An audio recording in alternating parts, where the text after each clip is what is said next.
আসসালামু আলাইকুম। আমি মোহাম্মদ রেজাল হলাদার আপনাদের সাথে আছি। সুপ্রদর্শক, আন্তর্জাতিক সংবাদে আপনাদের স্বাগতম। আসলে আপনারা জানেন যে বর্তমানে মধ্যপ্রাচ্যে তুমুল যুদ্ধ চলতেছে।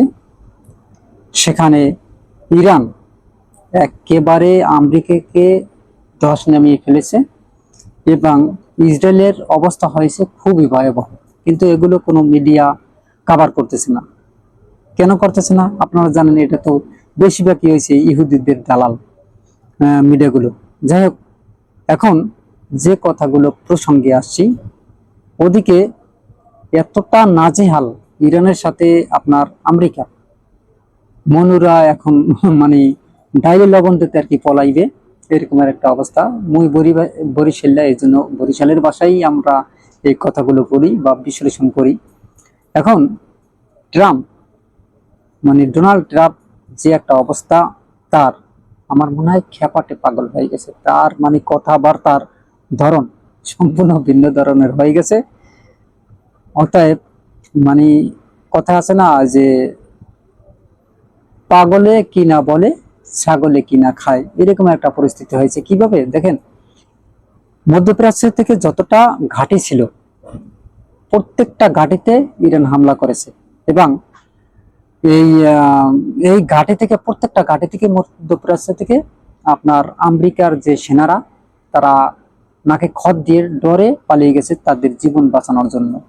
এবং এমন ভয়াবহ পরিস্থিতি কখনোই আগে এই আমেরিকার সেনারা দেখেনি।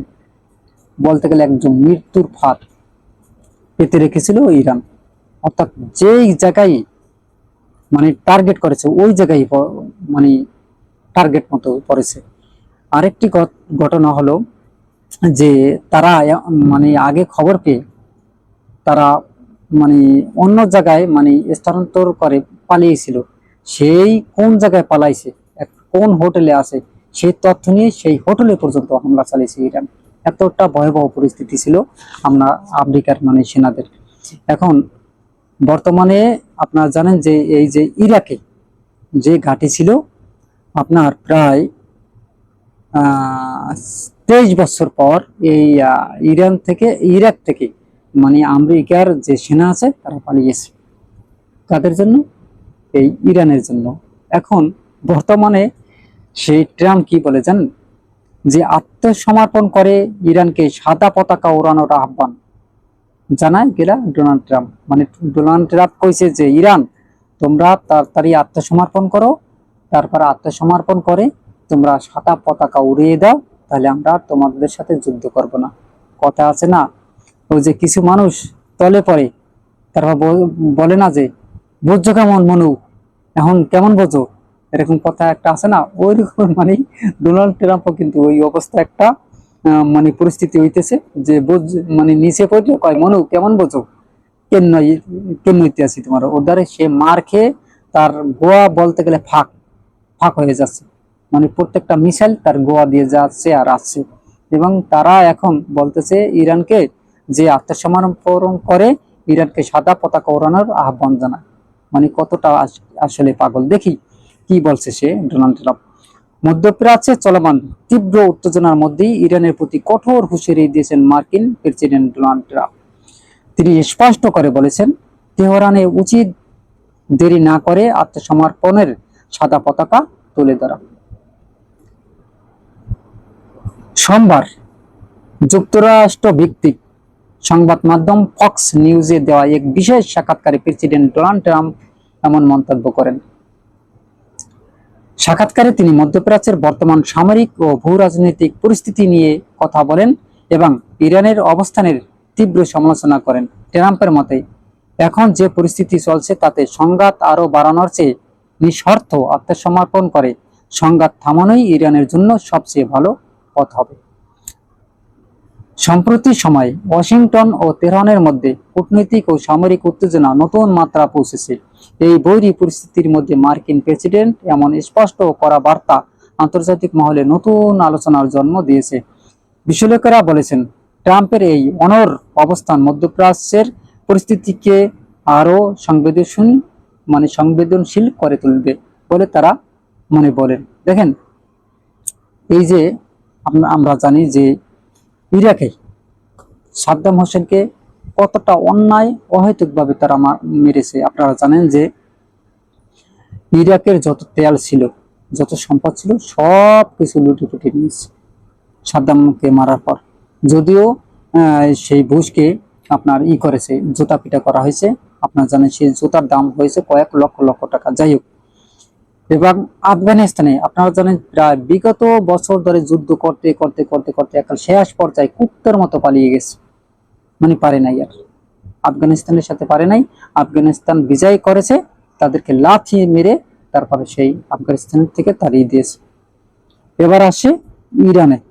ইরানে কি করেছে তারা, পরিস্থিতি মানে খারাপ অবস্থা করার জন্য আপনারা জানেন যে আয়াতুল্লাহ আলী খামেনিকে, মানে সর্বোচ্চ নেতা ইরানের, তাকে মেরে ফেলেছে। সেখানে টোটাল নেতা সহ প্রায় 83 জনকে মেরে ফেলেছে।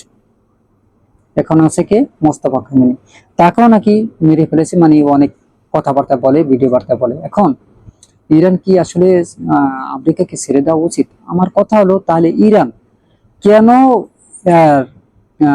সেই আমেরিকায় আসলে হামলা চালায় না? কারণ কি? আসলে এ সম্পর্কে কিছুটা আসলে ধারণা দিই। আসলে ইরানের যে মিসাইল, ইরান থেকে মধ্যপ্রাচ্য থেকে আপনার ওই যে আমেরিকার দূরত্ব অনেক, অর্থাৎ তারা যদি হামলা চালায় তাহলে আমেরিকার যে কোনো একটা শহরকে যদি ধ্বংস করে দেয় তাহলে কিন্তু তারা যুদ্ধ থামাবে, এর আগে কিন্তু থামাবে না। আমি যে পরামর্শটা দিতে চাই ইরানকে, মানে ইরানকে বলতে চাই, আপনারা যে কোনো একটা প্রদেশকে, আমেরিকার একটা প্রদেশকে টার্গেট করুন। টার্গেট করার পর যদি সেখানে হামলা চালান তাহলে একটা ভয়াবহ পরিস্থিতি হবে, এটা কিন্তু বাস্তব কথা। তাহলে ডোনাল্ড ট্রাম্প যুদ্ধ থামাবে, এর আগে মনে হয় ডোনাল্ড ট্রাম্প যুদ্ধ থামাবে না। অর্থাৎ দুনো দেশের একটা ভয়াবহ পরিস্থিতি, কারণ যুদ্ধ মানুষের জীবনে কখনো শান্তি আসতে পারে না অশান্তি ছাড়া। এখন যদি ডোনাল্ড ট্রাম্প এখনো যুদ্ধ চালিয়ে যেতে চায় ইহুদিদের পক্ষে, তাহলে আমি মনে করব ইরানের এখন উচিত ইসরায়েলকে একদম ধ্বংস করে দেওয়া, মানে হতাই ফেলানো। এছাড়া আর কি ইরানের কোনো আর মানে মানে দেয়ালে পেট ঠেকে গেলে যে অবস্থা হয়, ইরানের সেই অবস্থা। দেখেন এই যে ইরানের যে নেতাগুলো আছে সমস্ত মেরে ফেলছে, তাদের বিজ্ঞানী মারছে, তাদের মানে দেশ মানে ছত্রভঙ্গ করে ফেলেছে এক কথায়।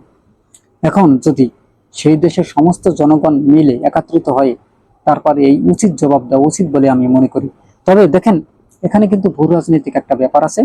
আমাদের যে মুসলিম কান্ট্রিগুলো আছে, আমি তাদের কাছে আহ্বান করব, দেখেন আপনারা সবাই মুসলমান কান্ট্রি যেটি আছেন একত্রিত হন। তা না হলে এই আজ ইরানকে ধরছে, কালকে মনে করেন পাকিস্তানকে ধরবে, পরের দিন বাংলাদেশকে ধরবে, পরের দিন সৌদি আরবকে ধরবে, পরের দিন মনে করেন তুরস্ককে ধরবে। এভাবে কিন্তু মুসলিম কান্ট্রির প্রতি একটার পর একটা যদি এই ধরে বা আঘাত করে তাহলে কিন্তু লস মুসলমানদেরই। আমি মনে করি সবাইকে মানে যত মুসলমান আছে সবাই একজোট হন, অর্থাৎ একটা দেশকে হামলা করলেই আপনারা কি করবেন, সবাই একত্রিত হয়ে যে হামলা করবে তার ওই দেশটারে মানে ছত্রভঙ্গ করে ফেলুন, দেখবেন তারা ভয় পাবে। এর আগে কিন্তু ভয় পাবে না। আপনারা একত্রিত হন না কেন? মহানবী সাল্লাল্লাহু আলাইহি ওয়াসাল্লাম একটা কথা বলছেন, মুসলমান তোমরা ভাই ভাই, তোমরা একে অন্যকে আঁকড়ে ধরো, তাহলে তোমরা অবশ্যই বিজয় লাভ করবে। সুপ্রিয় দর্শক, আল্লাহ ভুল হলে মাফ করে দেবেন। আমি যেটুকু আর কি শুনেছি হাদিসটা যে এরকম আছে যে একে অন্যকে আঁকড়ে ধরো, এক মুসলমান অন্য মুসলমানকে আর কি আঁকড়ে ধরার জন্য বলেছে, তোমরা এক মুসলমান আর এক মুসলমান ভাই ভাই।